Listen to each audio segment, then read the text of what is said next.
Some native tribes believe that fire has a spirit, that it's actually alive. You really believe that? Yeah, I do.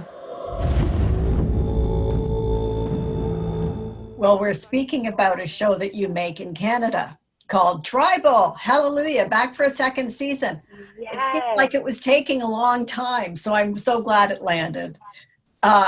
So now you're back together with Chuck, and they're facing some pretty extreme cases that happen in the town. And I'm wondering if these cases and the patterns within them, the the stripping an Indigenous person of the shoes, or the and leaving them outside and abusing them that way by police, is this based on truth? Yeah. So Starlight tours are in fact something that historically has existed. Even if we're looking just like where we're sitting right now in terms of prejudices within the criminal system, we still have a long ways to go. And that's just not even Indigenous, but of course the Black community as well. And I think the BLM movement was a great example of that.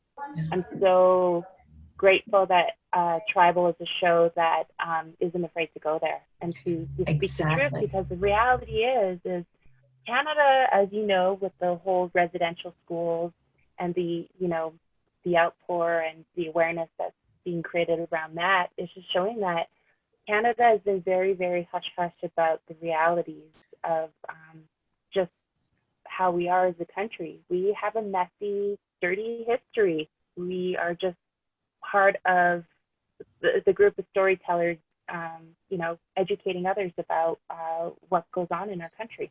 I don't know, Sam, too many. Do you think they were all native? This is gonna kill us if we don't handle it properly. I can see it now. Indigenous tomb buried underneath the city by Metro Police. Also, missing and murdered women and girls and men. Figures prominently in the series as well, in the second series, second season. Yeah. That's the word I'm looking for. And it's putting it out there. I think most people know about it, but it just says to us, it's still here. It hasn't been solved. It's been going on for 40 years. Let's think about it. Let's do something. So in a way, the show has an activist vibe to it as well, I would say. Absolutely. And, the initial inquiries for missing and murdered Indigenous women started all the way back in 2009. And my mother was a part of that initial movement through Families of Sisters in Spirit and Sisters in Spirit with Mohawk attorney Beverly Jacobs. Yeah. And it's been extremely frustrating for the families, and my family included, as we are one of the members of MMIWG, we're done with the inquiries. We know what needs to be done. How come nothing to this day is still not being done? And I think what's so powerful about Tribal is that we're going there, because it's like we're trying to problem solve this real issue that we have, not even just in Canada, but the United States. So it's interesting how, as we're in the entertainment industry, and now we're taking the reins because nothing is being done. Nothing is being done in our actual system within our government. There's a lot of talk, but that's all it is. So I'm very grateful to be a part of TV shows that are trying to evoke change.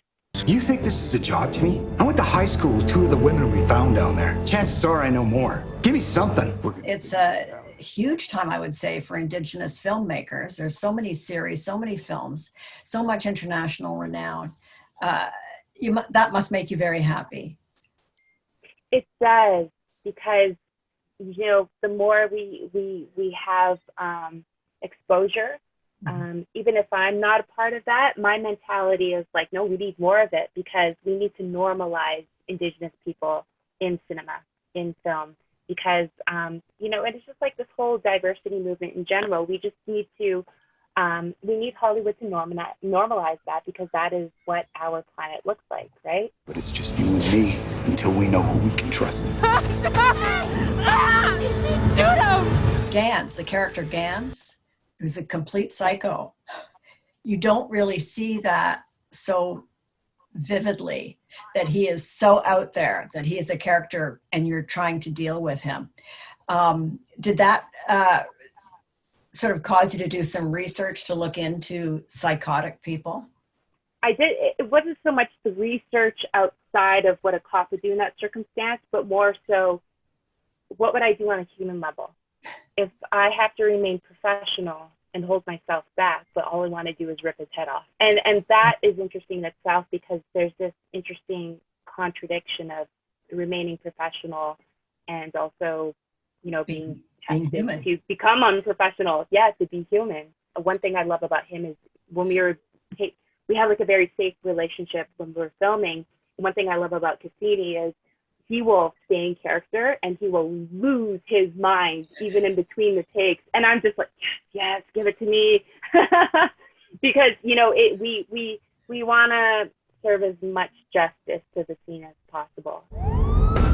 I freed those people. They're all in a better place because of what I did. What aren't you telling us? There are bigger things at play here, Sam.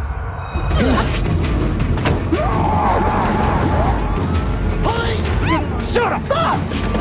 Now, Sam's sister becomes involved in an important case, and I'm wondering why the two girls had such different outcomes, appear to have such different outcomes in their lives. Ooh, that's a good question. That's actually going to, you're going to learn about that as the episodes go on, of why all of a sudden they grew up on opposite ends of the spectrum and really what happens. And so one great thing about this season is we delve a lot further into Sam Woodburn's past, and just understand like why, you know, even though she's this upstanding citizen, why does she always have a chip on her shoulder? Like, what is she harboring as well? This is the job, Sam. Cover me. Go there. Wait! This is the job.